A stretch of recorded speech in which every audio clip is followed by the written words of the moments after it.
Have you ever wondered why some people get amazing results from AI while others don't?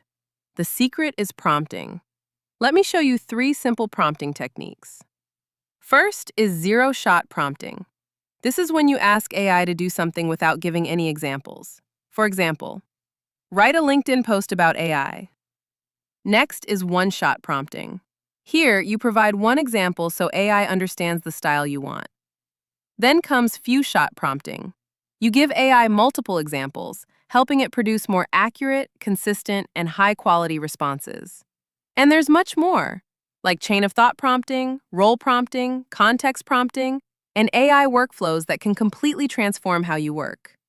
If you want to learn these techniques with real-life demonstrations, discover powerful AI tools, and see how professionals use AI to save hours every day, then don't miss our AI webinar on 26 July 2026. Whether you're a student, freelancer, content creator, business owner, or working professional, this session is designed to help you use AI smarter, not harder. Reserve your seat today, and let's unlock the true power of AI together. See you on 26 July.